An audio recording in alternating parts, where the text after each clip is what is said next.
It's Darren Hunter here, and we are with Deniz Youssef. We are from Inspire Growth Training with the PM Growth Expert Show. This is a video podcast, but also we are streaming this onto the iTunes podcast and also onto Podbean as well. Just look up PM Growth Expert Show.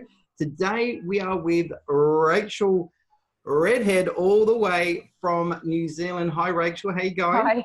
Good, thank you. Now, we have to say up front, very unusual surname, and you don't have red hair. You've got blonde hair, and of course, that is your surname. So welcome on board, and always a pleasure. But before we get into Rachel and some of the amazing results that she's been able to achieve as a BDM, we need to give a shout out for our exclusive partners, Property Safe, with their cloud platform maintenance manager. Now, right back in the day, when I was a property manager, I remember repairs and maintenance probably taking up to 40 to 50% of my weekly time. Now, with Maintenance Manager, have a chat to them, go to propertysafe.com.au, ask for a demonstration, and you may be able to show you how you can save up to half of your time doing repairs and maintenance using their Maintenance Manager cloud platform. Anyway, back to the show. Now, Rachel, some very impressive results. Now, we've got you down here that you're with, we've got you with Harcourts Cooper and Co, and you have signed up 256 new managements in the last 12 months. That's amazing. Well done. Thank you. Now, you've also told us that you're doing up to around about 20 deals or new managements a month on average. So certainly, guys, everyone knows in this podcast show, we only want to interview the very, very best. So you can learn from the strategies, from the points of difference that they put in place to get those results. So, of course, you do the same, you'll also get similar or same results. But Deniz, over to you.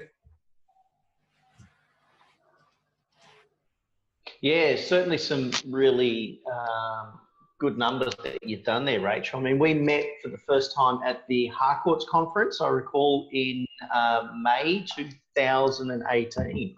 Such a long time ago now.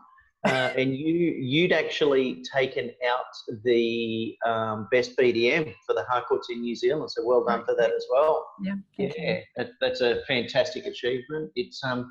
It's one of those tricky things when you've won an award. How do you then turn that into business as well? Because it's not like you can walk into a house and say, "This with me, I won an award." You know, yeah. That's very true. It doesn't quite work that way. But I'll certainly, just a quick tip for myself: when I'd won some awards, I would talk in the third person. So as part of my pre-listing email, I would say, fantastic, some happy news we're telling our clients. One of our staff members had won. What a great thing for our community. So I'd talk in the third person, say, good tip for you. And if they say, and then I'd also say, look, it's not about an award being won, but it's about knowing that our company's got the right procedures in place to win. Okay. So quick tip there for you. So yeah, well done. It's been great. Obviously, the three of us have caught up a couple of times since we've gone into New Zealand. When we recognise and find a good BDM, Darren, we stick to them like glue, don't we? Yeah, I agree. And I have to say that, Deniz, and one thing I didn't say at the start is, Rachel is from New Zealand and from Auckland. But, Deniz, haven't we been impressed on how the Kiwis do property management? I mean, they just... I know that we do it well, but the Kiwis, from a volume point of view, they just seem to do it on a whole new level. So, and I think this is our very first BDM interview from New Zealand as well. So congratulations, Rachel. All right. Okay. Thank you. Thanks. I'm trying to think now. Have we done Watson yet? hang on. We've done Greg Watson. Sorry. Yeah. Greg's just like the furniture. Yes, he's like furniture for us. But you're the first female. Well done. Yeah. So that's awesome. And all good. So Rachel, why did you join real estate? You've been doing real estate for a long time. 17 years since I left school. So I had no plan in terms of what I wanted to do. I was yeah, didn't pass school cert. I think a lot of successful people I hear that have just not passed school cert, but yeah, I didn't know what I wanted to do, where I wanted to be, and I was just in the right place at the right time when I started my career. So you weren't at school thinking, I want to go into real estate. You Never. just Didn't even property manager didn't even cross my mind. I probably didn't even know what one was. Yeah, it's interesting. So did you start straight into property management? Yep, straight into property management at 16. Yep. 16 into property management. Wow, Yeah. that's like Left head school, down, left thumb up, isn't it? home. Yeah. I started at 17, but 16 is amazing. Well done. Yeah. I had no idea what I was thinking, but That's cool. I mean, look at you now, 17 years. You've got a lot more experience in real estate than I ever have. So I'm only into I think it's my 11th year. I started in 2008, mid 2008. So well done. So congratulations on that. So tell us a little bit about your area and your office setup, etc. Like how you are. So you're not property management only. You've got sales. Like you're the BDM. You don't do leasing. So how's your setup? So I sign up all the new business throughout our offices. We've got 18 Cooper and Co offices throughout the North Shore and West North. And I deal with all the sales agents throughout all of those offices. There's myself, and I've got a team member, Scott McCoy. He is working as part of my team. We do have another business development manager and another property manager who signs their own business as well. So I'm pretty much the first point of call for most new business into Cooper and Co anyway. Yeah, and then you pass on the other business to Scott and the other BDM then, do you? Yeah, we've got a Chinese property manager who signs up her own business, so she naturally attracts a lot of the Chinese clientele. And we've also got the other business development manager. He's also Chinese. So okay, and that's quite huge in Auckland, isn't it? Like that Chinese market, the Chinese are really it is. Jumping in. So it's important. Even more so through Australia as well, Deniz. More so in the cities, you know, where the Chinese client is becoming more and more.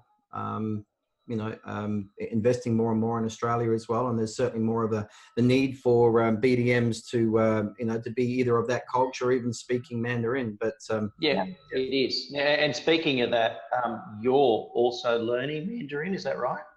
Yes, I am trying. I've taken a holiday of not learning for the last year, but the year prior to that, I was trying.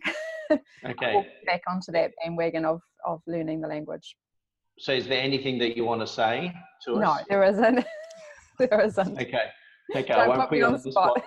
It's all right. Darren put Greg Watson on the spot, didn't you? Yeah, but he speaks Swedish. Very well.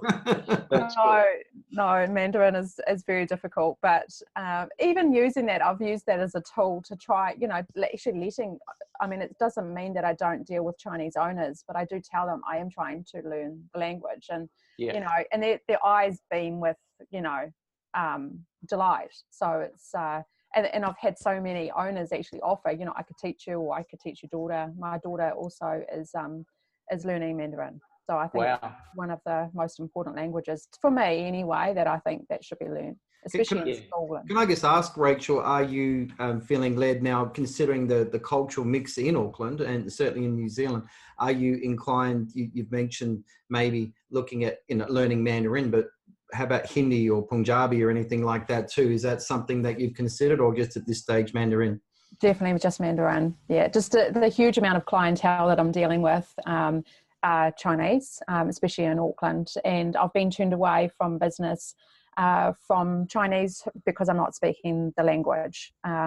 Anyone else, Indian, or they speak English. So I've just found a lot of the Chinese are the ones that are purchasing property, and it's the larger clientele that may not speak as good English as. Okay. Yeah. That's interesting. So you obviously use Wechat to I use communicate? Wechat. Yeah, absolutely. It's that's number one tool to use. I deal with a lot of owners through Wechat. Okay, which is quite interesting. I mean, I know that a few people in Australia do it, but New Zealand, especially in the Auckland area, I do find the BDMs and agents that I speak to, it's more important than Facebook Messenger. And Facebook Messenger is one of the largest forms of communication in the world. Yeah. But Wechat, excellent. So you've listed well over, you're listing over 20 properties a month, and that's quite consistently. So massive congratulations for that. That's huge in being able to do that. If you were to meet yourself the first time when you first started in real estate, what advice would you give yourself? So you're walking in, you're 16 years of age, you tap yourself on the shoulder. What do you tell yourself? What's the best piece of advice you could give yourself? It's dealing with all types of people. I've learnt over the years, it took me a little while before becoming a business development manager, that the relationship and building that trust and finding something that is relatable to your client. I've learnt a few lessons through that, and being relatable and finding something that is a common thread between you and your client has just been number one for me. So it's that's won a lot of business for myself is that, but being humble and being trustworthy and know that you are talking to someone that they believe in you, and vice versa. Yeah, and you're all ears as well. Yeah, I think one of the biggest problems that BDMs face is they talk too much. I'm not going to say that I never fell into that category. I'm sure I did. I'm sure you never did, Deniz. I'm actually going to put my hand up and say, yes, I did talk too much when, you're going into that house because you're so keen to get the listing. And I recall a couple of times, I got that one. And then I ring them up and they tell me they listed with somebody else because the other person actually hit the concern button and I didn't.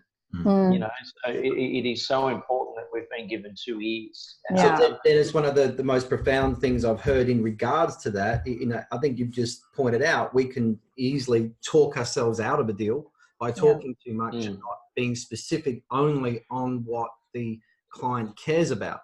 And I remember Andrew Rees saying it's not the listing appointment, it's the listening appointment.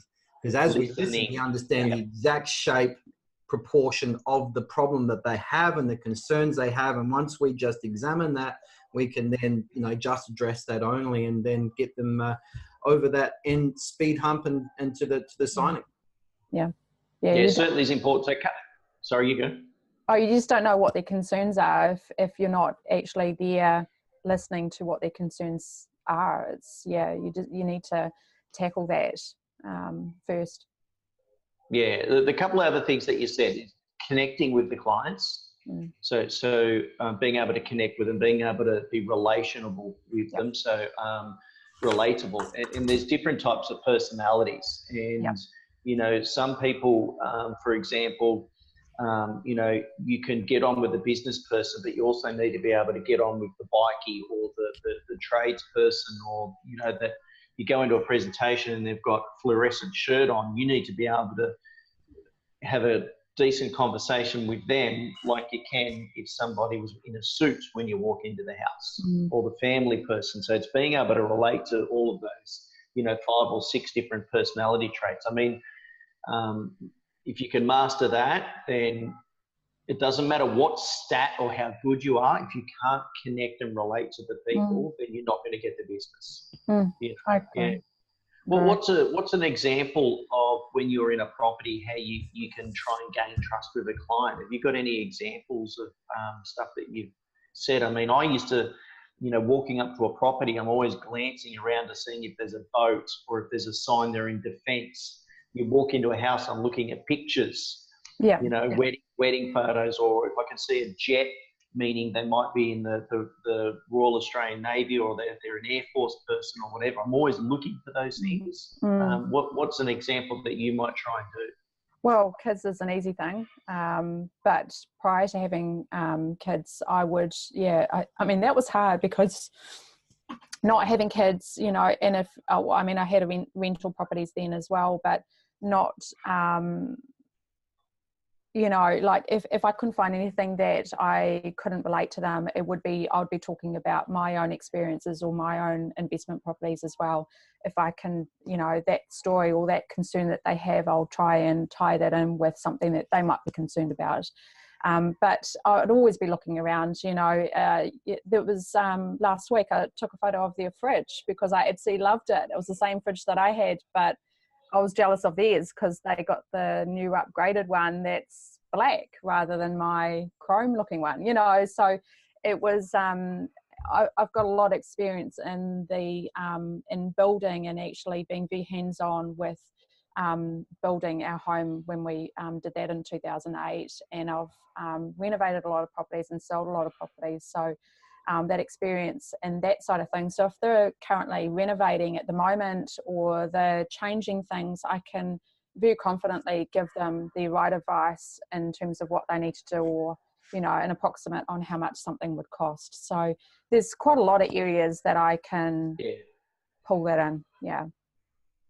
Yeah, well done. That's really good that you can, they can then feel relatable to you because of your experience. So that's quite handy. So if you were to start a rent roll from scratch, zero, no properties, go out on your own, what would be your 3 key areas of rent roll growth strategies that you'd put in place?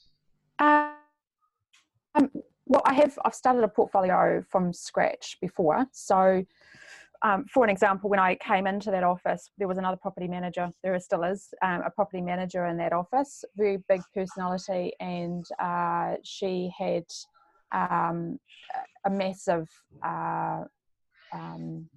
you know, name out there for her area. So what I did is I built that relationship, and the office that I was in was obviously with sales agents. I built that relationship with those sales agents and gave them what they wanted. I know that sounds a bit, you know, kind of bit funny, but it's not in terms of the appraisals and what price they wanted, but I wanted to get things to them like quicker than I anticipated. You know, like if I said, look, I'll get an appraisal to you by the end of today, I got it to them within that half hour. And that's how I ended up winning that business, is being that first person as point of contact. But if I started my own business, I'd be contacting all of my key contacts in the area. And I know this is always talked about, but, you know, accountants, building companies, you know, we've got some new home companies that I'm dealing with and doing appraisals for them, you know, open homes. If there was sales agents, offices that don't have property management, there's so many avenues that I'd be, you know, working on if I started from scratch. Yeah, cool. That's really good. Yeah. No, it does. It is good. So, I mean, you're talking about setting up strategic alliances with people, you know, before they purchase, whether it's a sales agents or mortgage brokers, or, you know, those contacts that you might have, you know, people before they even speak to a sales agent, which is, you know, a lot of people tend to forget. They're waiting for the phone call to ring. Yeah. But it's about getting out there and prospecting and doing it. So that's really good. So right now, it's Monday morning. Well, it is for us in Australia. I know it's midday for you in New Zealand at the moment. But, you know, let's go back a couple of hours, being a Monday morning as it is today, and your boss walks in, or the bank manager rings you up and they tell you, you know, you've got 1 week to list 10 properties. What do? Or you're going to lose your job because we have to shut the business down, or whatever the case. You know, what do? You need to get 10 properties listed this week. First, I'll be calling everyone that's on my database. So all my current landlords, I'd be asking for business if they have current properties themselves, or if they know of a family or friend that has a property that they're looking at having property managed, or needing property management services. calling all the private listed listings as well. As you know, we've got a huge amount of them in New Zealand compared to Australia. So I'll be contacting all of those private listings. If I need to get something done now, it will be that. And asking and giving them the advice. It doesn't mean that you'd be listing their property straight away, but being there to actually be the first point of contact if they have got any issues. And yeah, as I said, just the key businesses in the area as well. So basically you're getting on the phone, right? I'm getting on the phone. Yeah, I'll be on the phone 24/7. I'll be just there. It'll be glued to my ear. Yeah. Yeah. Even friends. I think a lot of business development managers don't actually ask for business from their own personal contacts. They may get it just coincidentally, but they need to be asking for it and keep your ears peeled. You're always in the supermarket or at the bank or always at the restaurant, and you can hear things going on. You can hear conversations and people talking about property all the time. It's a very common subject for people to be talking about the buying or selling or renting. Yeah, it is. And if I can talk about my last trip to New Zealand, there was 3 occasions we went out, Darren. We were having lunch in a cafe next to an office, and there was people sitting next to us, a couple of tables over. They were talking about selling their home without using an agent. Then we went to another place and were waiting for the auction. So we went to a bar, should we say, while we're waiting. And there was a lady, I was wearing the shirt that you've got on, Darren, and she said, "What's Inspired Growth Training?" And I asked her if she's got a management. I think she said she had like 13 or 30 properties. Something along those lines, yeah. And once she'd worked out that I'd explained that I was a trainer and I had Rachel, she was all backing off. Oh no, we do it ourselves. I was going for the kill for Rachel, and she was like, and then at the same place, the people sitting next to us were talking about buying an investment property. That was like 3 within a few hours of each other. And it's so true. You've got to listen out wherever you are. Have your radar on. Have your radar on all the opportunities that are always around you. Yeah, I used to always do. Now we do online Woolies and Coles shopping, but when I was living in Nowra and I was working in real estate, I always did my Coles shopping. Grab the trolley. It used to take me an hour and a half to 2 hours to walk through the aisles. And I'd always do it after hours because that's when a lot of business owners are doing their shopping as well. There was no online shopping like there is today. So I'd be networking with business owners in the supermarket and cutting deals.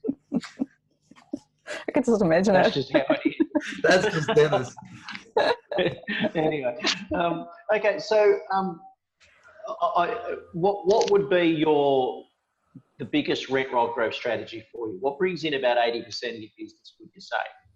I know you've got a large sales team, but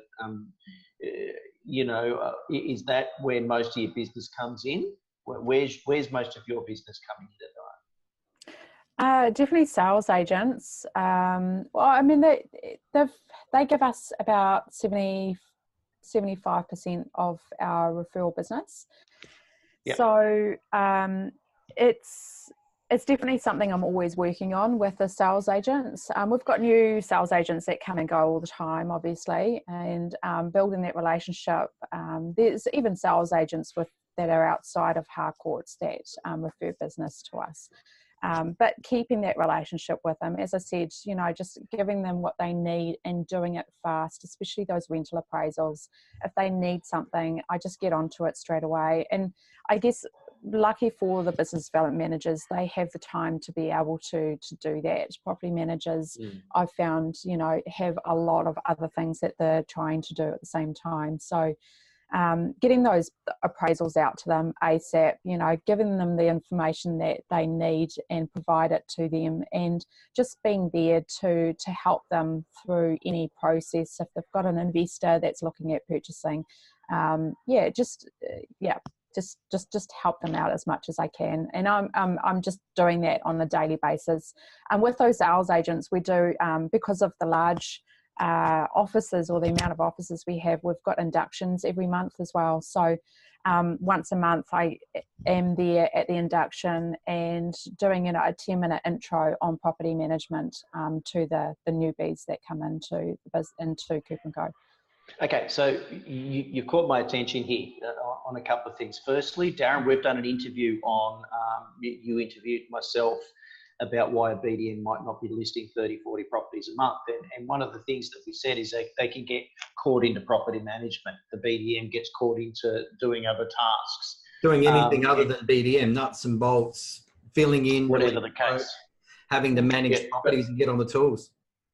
Yeah, but what Rachel's actually said there, she's highlighted that a BDM's got time to jump and act quickly for a salesperson because, you know, society these days, and I've got a couple of sessions on this, that you know, people want things now. And salespeople, they want the answer now because they're trying to sell a house, and a BDM can drop everything and obviously get those appraisals done as quickly as they can. And that's then gaining trust between the sales and the property management department because, you know, that's good synergy to have. So that's really good. You also caught my attention that you mentioned that you've got other sales agents that are referring business to you. Have they got property management departments? They do. And they're referring business to you? Yeah.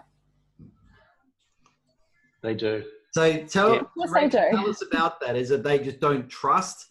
They're generally, when I hear that sort of stuff, where a salesperson they can. You're still connecting with them.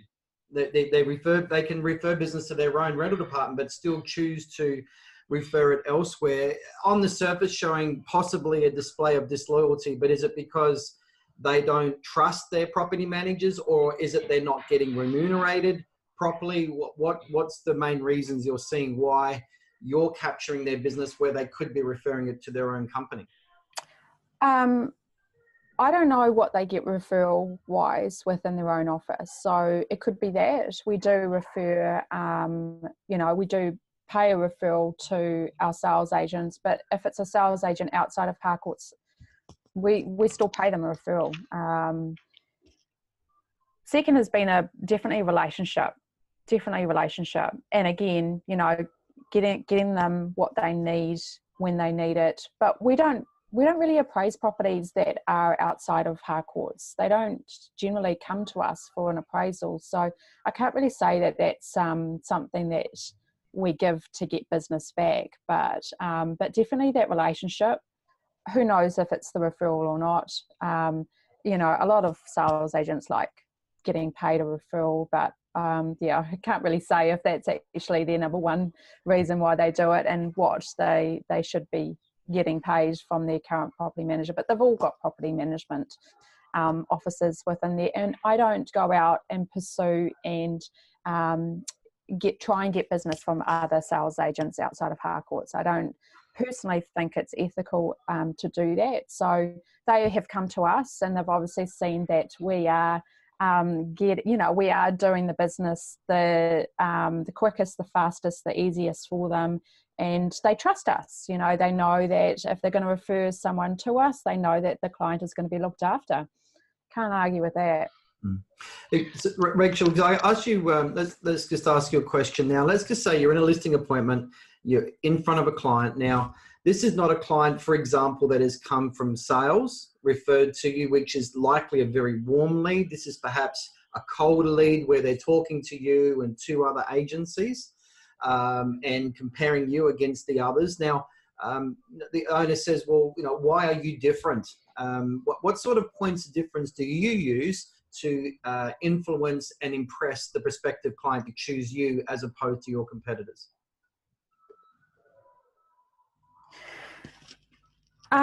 Look, I don't do no hard pitches to our clients. I really just sit down and actually go through them with them. So the reason why they should come to us is because we've got someone dedicated in each role that's going to look after their property needs. We've got, you know, a tenancy manager, a leasing consultant, we've got our property managers, we've got, you know, a dedicated accounting staff, team leader.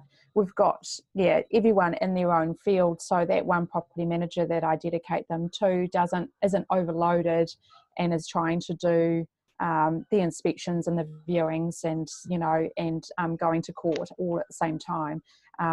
So I believe we're the only, or one of the only agencies on the North Shore that are doing that. Every other agency tends to have a property manager that's looking after majority of their staff, and if they've got a property manager that's away, then they're going to have to relieve for that other property manager when we don't have that. Okay, so all right, next question. Let's talk about fees and you know, getting the best fees that we can. And you've told me that you're dealing with people from you know, certainly a variety of cultural backgrounds, and some of these cultural backgrounds do like to, you know, perhaps ask for a discount, or, you know, want a bargain or something like that. So when you're confronted with, you know, if you can do your management fee cheaper, or if you can match your management fee with the other agent down the road, how do you overcome, you know, in general, fee objections like that? What do you do? What do you say? What script do you use to, you know, make sure that you're getting the fees that you're set out to get?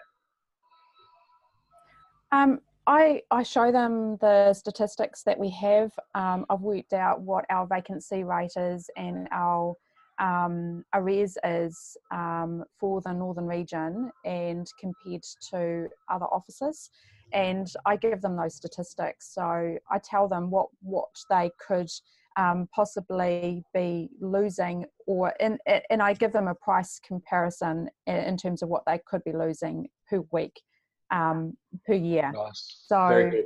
yeah, it's being able to know your figures and do a price comparison, and I do that with the fees as well. I don't think there's any other agency that charges. I think that we are we charge the most on the North Shore, definitely. There might be one other agency that is just a little bit comparable, but the rest of them are all charging fees less than us. So depends on what they offer and what we offer, and I do a bit of a analysis with them. And okay, that's brilliant. So you're charging more in fees, and you're listing a high number of properties per month. That's just you're going to prove, this proves again that people at the end of the day, when they sign that agreement, they are actually not after cheap fees. They're actually after something a lot more, which is trust and relationship, connection and confidence. So Rachel, let's just go a step deeper with the getting better fees and getting our fees over the line. So I'm a client. Yeah. You're signing me up. I say to you, Rachel, if you can match your management fee with the other cheaper agents down the road, we'll sign up with you. What's perhaps a script, or what's your response to that? What would you usually say? Look, we offer more than what the other agency down the road is charging, and I give your reasons why we do charge more than the other agency. And look, knowing who your market is and who the other agencies around, obviously I'm not going to tell the client this, but knowing actually what you're competing against is important. I'm quite competitive, and I've got a copy of the management authorities throughout pretty much every agency I can find. So I know what everyone charges, and I know what, you know, if they do fixed contracts and how to get out of those contracts, and refixing contracts, and what, you know, they're charging for break fees, for selling their property, for fixing tenancies. And I know you like charging all the fees, but it's just knowing what everyone else is charging and knowing who I'm up against. So if you ask me that question and I'll find out from you exactly who those other two companies are, then I'll be able to actually do the analysis and tell you why we should be coming, you know, to Harcourts. Yeah. So, you know, like any experienced battle general, you got to know your enemy really clearly. You got to know your enemy back to front. You got to know their weaknesses. You got to know everything. So you've obviously gone out to make sure that you know all your competitors that you could be up against, done your homework, know their weaknesses, know their fees. Yeah. Well done. So that's a real key point for everyone listening in. You've got to know your competitors back to front and sideways and get as much research done on them as you can so you can go in there knowledgeable. Well done. Yeah. It's a little bit stalkish, but I know where they all go. So. It's not stalkish. It's I mean, It's how does a smart. BDM It's know what your business points of sense. You've differences got to are know if they your don't know what the competitors. rivals are? I used to say that all the time when I first started. Yeah. Yeah, you do. I think that's the competitive side to me. It's, you know, yeah. If I know that the sales agent has left, you know, I know where their downfall is and who's looking after that portfolio during that time and where that property manager's gone. And it's just good to know it's not just the area knowledge, but it's the, you know, it's the business side knowledge. And it's, I just like to know people's weaknesses and strengths. It's, it's me. Deniz, over to you, mate. Yeah, it's certainly important to know. Yeah, so what are some of your KPIs that you do, key performance indicators? What are some of the things that you know, you do per week, per month that you've got in place to win business? So as an example, I know that you're getting into video now. So is video one of the, is that something that you aim to get done per week? Is that an example of the KPI, or what are your tasks that you've got to be proactive to win business? Look, I've written some new ones this year. So I want to be doing every day 10 calls before 10. So that may be that I'm calling current clients or following up with prospective clients. So 10 calls before 10, 5 days a week. 20 flyers I want to send out per property, 4 properties per week, to just listed properties and also just leased. I had done that a few years ago, but I'm going to get back into that. I'd like to do 1 social media video per week, as you mentioned. So I want to post that onto my Facebook page. I don't know if that's probably under or over, but it's a bit of a start with the social media side of things. I think one a week's your minimum. I like that. Yep.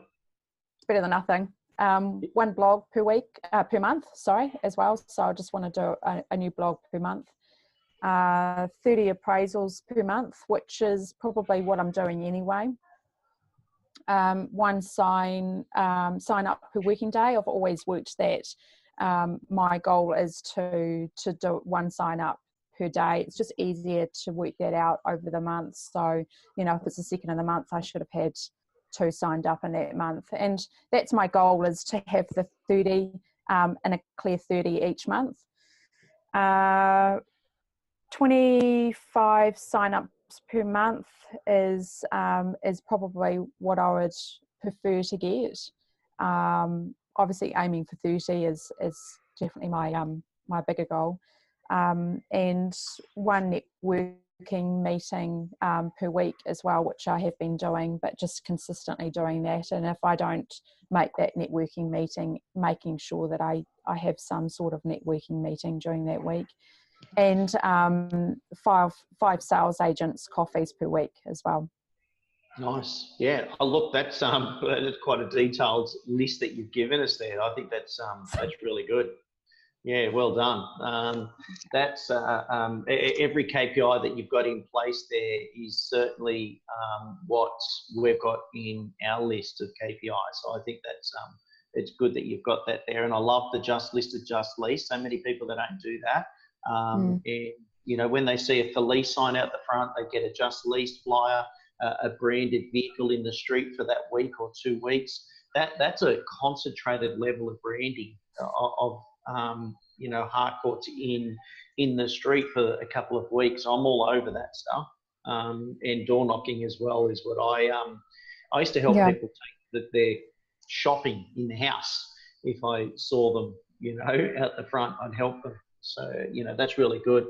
I think it's important to get that. So you've also answered my next question about your goals for this year, should we say. So we're at the beginning of the year now. So your aim is to go from 21 to 25 per month as a minimum. That's what you want to do. So I think 25 minimum, I'm not going to, I was about to say 30 max, but no, I'd ultimately want to get 30, but 25 is my minimum. Yeah, that's good. That's some big numbers there. And I certainly believe, after being into your office and meeting you and seeing the capabilities of what you can do, and if I could just add to your KPI, you also attend auctions. Yes. You know, that's so you're meeting the investor prior to them having purchased the property, and them seeing they're getting some rapport with them as well, which I think is great. An ingenious idea, I say, Darren, that she goes to auctions. I think it's great. And the auctions, I've got to say, that one that I went to, was it 16 properties? I think there was for sale. Yeah, I think it was 16 or 18. Yeah. And the room was full of buyers. I was licking my lips as a BDM. It's good when they put all the auctions into one room, you know, instead of individually at the property, and things can be quite electric for sure.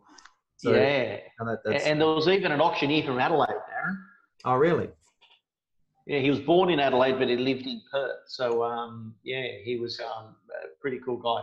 But and the auctioneers were introducing Rachel, which I thought was really good as well. So yeah, several times. Yes, yeah, it's really good because it gives the credibility to the BDM. The people in the room are all looking at who the auctioneer is talking about. So and you're walking the room, which I think is important as well. So I'll add that to your KPI. So your goals, you've obviously got set are quite good, and well done for that. So I think it's important to have it up. And you've got a lot of, I can see all your awards in the background there as well, and whiteboards for goals. The what, sorry? Whiteboards, if you've got a whiteboard where you've got your numbers down that you want to get. No, I still need to work on that whiteboard. My ceilings are on the angle. I don't have very many flat walls. I can see. Darren, I keep telling you she needs to get a whiteboard, and she needs to have her last year's numbers on it so they're in your face to be. Yeah, that's good. All right, well, last question, Rachel. Let's say you're on stage speaking at the Inspired Growth Conference. You've got business owners, you've got BDMs in the room in front of you, and you've got 1 minute on stage. What's the most important thing that you'd like to say to them?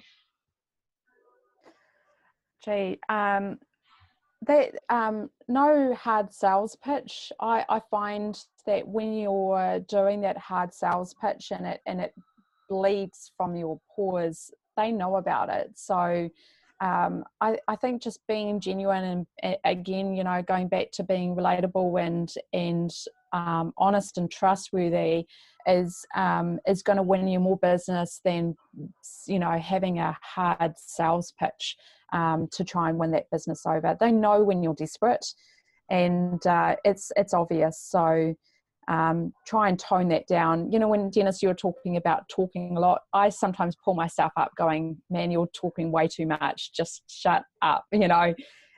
So just listening and responding when it's needed.